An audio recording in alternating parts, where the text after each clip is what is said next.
बच्चों अभी हम स्टार्ट कर रहे हैं सम नंबर 4। सम नंबर 4 हमारे लिए थोड़ा इम्पोर्टेंट भी है और लंबा भी है, तो थोड़ा ध्यान रखना क्योंकि इसमें गलती होने के बहुत चांसेस है। तो हम स्टेप बाय स्टेप सम करते जाते हैं। सबसे पहले स्टार्ट करते हैं। इस बार इन्फॉर्मेशन थोड़ी अलग सी दी हुई है, तो और फोकस से लिखना है कि समझना है कि इसमें कहना क्या चाह रहा है। सबसे पहले मेरा फिक्स डायलॉग होता है कि लिमिट एक्स टेंस टू क्या दिया हुआ है। तो आपने बोला sir limit x tends to 1/2, तो आपके माइंड में आना चाहिए कि सर अभी तो ये याद हो गया 2x-1 ये कॉमन फैक्टर निकलेगा। जो बच्चों को यहाँ ही दिक्कत आ रही है, मैं आपको बोलूँगा आप प्रीवियस सेक्शन के सम्स देखिए तो आपको क्लैरिटी आएगी। सेक्शन नंबर डी के उसके बाद ही यहाँ आगे बढ़ना। उसके बाद मैं बोलूँगा कि सर अभी क्या इन्फॉर्मेशन दिया हुआ है। हर बार तो सीधा देते हैं, इस बार क्या अलग दिया हुआ है। तो इसमें देखोगे F of x minus F of x F of 1/2 और नीचे लिखा है 2x-1। तो आप बोलोगे सर अभी कैसे सॉल्व करना है, तो शांति से पहले स्टेप बाय स्टेप लिखते जाते। एफ ऑफ एक्स हमारा थोड़ा आप बोलोगे सर ऊपर क्यों लिख रहे हो, क्योंकि नीचे जगह चाहिए इसके लिए। तो f of x is equal to क्या दिया हुआ है x² प्लस x-1। जैसे ये स्टेप होता है उसके बाद बोलोगे सर पहला वाला तो हो गया, अभी आप लिखो 1/2 का। तो x की जगह हम क्या लिखेंगे 1/2, तो हम लिखना शुरू करते हैं 1/2 स्क्वायर 1/2 -1। तो अभी आगे चलते हैं, यहाँ स्टेप लिखते हैं। इसका स्क्वायर मतलब 1/4 प्लस 1/2 -1। जैसे ये स्टेप होता है उसके बाद हम लिखते हैं, आप बोलोगे सर एलसीएम लेना पड़ेगा 4 बना के। तो यहाँ पे आएगा 1, कितने से मल्टीप्लाई 2 को करो तो 4 आएगा। तो आप बोलोगे सर 2, तो ऊपर भी 2, सेम वे यहाँ पे भी 2 लिख। तो अभी लास्ट में लिखेंगे -1 दिया हुआ है, तो कितने से मल्टीप्लाई करें। डिनोमिनेटर में देखोगे तो 1 है, तो ऊपर भी 4 नीचे भी 4, तो आप लिखोगे -4। क्या लिखोगे -4। ये माइनस दिया हुआ है एज इट इज़ माइनस आ जाएगा, 4 का हमने 4 लिख दिया। तो अभी आगे चलते हैं, तो होगा 3 - 4/4 1/4 हमारा आंसर आएगा। अभी हम चालू करते हैं। लिमिट x टेंस टू 1/2, इसकी जगह हमने आंसर लिखा एफ ऑफ एक्स। आप बोलोगे सर आपने ऑलरेडी यहाँ लिखा हुआ है, तो लिखना शुरू करेंगे x² प्लस x प्लस की जगह यहाँ पे -1। जैसे ये होता है तो आप बोलोगे सर एफ ऑफ एक्स की जगह लिखो एफ ऑफ 1/2 की जगह लिखो -1/4। यहाँ थोड़ी गेम पेचीदा होने वाली है, ध्यान रखना। 2x-1।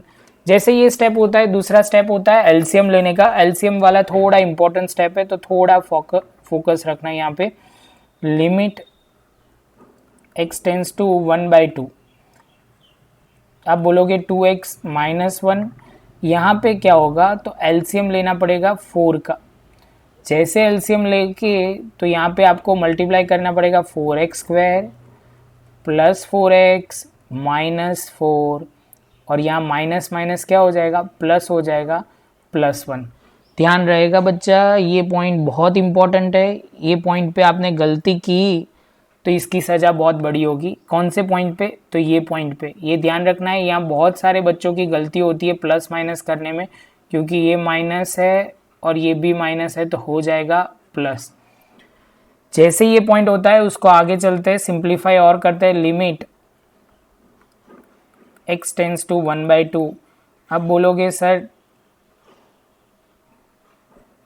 2x-1 तो एज इट इज़ रहेगा। ये न्यूमरेटर नीचे जाएगा 4 आ जाएगा, यहाँ पे हो जाएगा 4x² प्लस 4x। इसकी जगह में हम लिख सकते हैं कुछ अलग। तो आप बोलोगे सर क्या लिखना है, 4 में से 1 जाएगा तो आप बोलोगे -3। यहाँ तक समझ में आया। जैसे ये स्टेप होता है उसके बाद अभी क्या करना है वो समझना है। तो आप बोलोगे सर लगता तो कुछ ऐसा है, किसी के माइंड में ऐसा आ जाए कि सर मिडल टर्म स्प्लिटिंग, तो वो बच्चे को बोल सकते हैं कि रियल उसके सारे कंसेप्ट क्लियर है, उसने सारी वीडियो डिटेल में देखी है, तब भी समझ में आएगा कि उसके कंसेप्ट बहुत क्लियर है। तो अभी हम बोल सकते हैं मिडल टर्म स्प्लिटिंग मतलब, आप बोलोगे सर बहुत सिंपल होता है। एक बच्चे ने बोला कि सर इसमें कुछ करना नहीं होता, इसमें ऐसे याद रखना है आपको कि सर देखो यहाँ पे 4 है, यहाँ पे 3 है, तो हम लिखते हैं यहाँ पे कैलकुलेशन, तो किसी को कन्फ्यूजन ना आए। तो हम लिखेंगे न्यूमरेटर की जगह हमने लिखा 4x² प्लस 4x माइनस 3। तो आपने बोला सर अभी क्या आएगा, तो इसकी जगह हमने बोला ये 4 है, ये 3 है, तो 12 है। 12 के ऐसे पार्ट करो कि जिसका आंसर 4 आए, प्लस और माइनस करके। तो एक बच्चे ने बोला सर कि पहले आपने बोला था 4 के जो फैक्टर है तो ऐसे लिख सकते हैं 2 इंटू 2 इंटू 3, ये 4 के पार्ट किए तो ये अल्टीमेटली होगा तो 12 ही। तो एक बच्चे ने बोला सर ऐसा कर सकते हैं 3 इंटू 2 6 और 2। मैंने बोला एकदम परफेक्ट। और उसके बाद हम वैल्यू रखेंगे, देखो कैसे, 4x² माइनस, यहाँ पे आपको क्या लिखना है, माइनस प्लस ध्यान रखो तब भी समझ में आएगा, यहाँ प्लस 6x लिखना पड़ेगा और माइनस 2x माइनस 3। आपने बोला सर कैसे, क्योंकि 6 में से 2 जाएगा तो आएगा प्लस में 4 जो हमें चाहिए। अभी हमें कुछ कॉमन निकालना है, कॉमन निकालने के लिए ध्यान रखना है क्या कॉमन निकालना है, ये दोनों में से और दूसरे 2 में से। तो आपने बोला लिखो सर पहले में से 2 कॉमन निकलेगा, एक x कॉमन निकलेगा, इसके बाद आएगा 2 और एक x और यहाँ आएगा 3। जैसे ये होता है उसके बाद बाजू वाले कॉलम में चलते हैं, तो यहाँ लिखेंगे -1। क्या लिखेंगे, -1, कॉमन तो निकलेगा नहीं, कुछ है ही नहीं कॉमन ये दोनों में से। और यहाँ लिखेंगे 2x प्लस 3। ये दोनों ब्रैकेट सेम होने चाहिए, ये समझ में आपको आना चाहिए क्योंकि हमने इस पर बहुत डिस्कशन किया है, सम बहुत किए हुआ है। 2x प्लस 3 और यहाँ पे आगे जाएंगे 2x माइनस 1। जैसे होते हैं तो आप बोलोगे सर यहाँ तो सारे फैक्टर हो गए हैं, तो फैक्टर जैसे ही होते हैं तो हम आगे चल सकते हैं। तो आप बोलोगे सर अभी न्यूमरेटर की जगह आप लिखो सीधा 2x प्लस 3 और 2x माइनस 1। जैसे होता है हम इसके बाद वाले स्टेप में डिनोमीटर एज इट इज लिख देते हैं। तो एक बच्चा बोलेगा कि सर ध्यान से देखो हमारा टारगेट अचीव हो गया। मैंने बोला क्या अचीव हो गया, आपको कॉमन क्या निकालना था? तो आपने बोला सर 2x माइनस 1, तो 2x माइनस 1 2x माइनस 1 जैसे ही ये हो जाता है तो उसके बाद आप बोलोगे कि सर हमारा टारगेट अचीव हो गया। अभी आप स्टेप में लिख सकते हो लिमिट x टेंस टू 1/2। हमारा डायलॉग क्या है, जो बचा वो लिख रहा है, वो ध्यान रखना है, तो इससे हमें समझने में थोड़ा ईजी रहे। 2x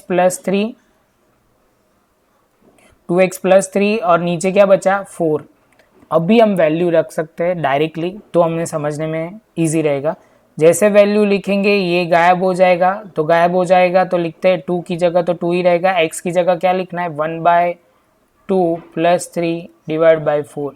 ये 2 कट हो गया तो क्या लिखेंगे 1 प्लस 3, तो आंसर आएगा 4/4। तो आंसर फाइनल आंसर रहेगा 1। क्या रहेगा बच्चों 1 आते ही हमारा आंसर आ गया। स्टेप थोड़े लंबे थे, सम थोड़ा बड़ा भी था, छोटा नहीं था। स्टेप ध्यान रखने, एक भी प्लस माइनस में गलती या स्टेप आगे पीछे किए तो सम का आंसर नहीं आएगा। ऐसे देखो तो सम का फॉर्मेट इजी है, खाली लंबा है, बस उतना है। लॉजिक क्लियर होने चाहिए तो कोई प्रॉब्लम नहीं होगी। अब मिलते हैं सम नंबर 5 में। ये थोड़ा बड़ा सम था, अभी जो सम आ रहा है वो कंपैरेटिवली मीडियम रेंज के सम।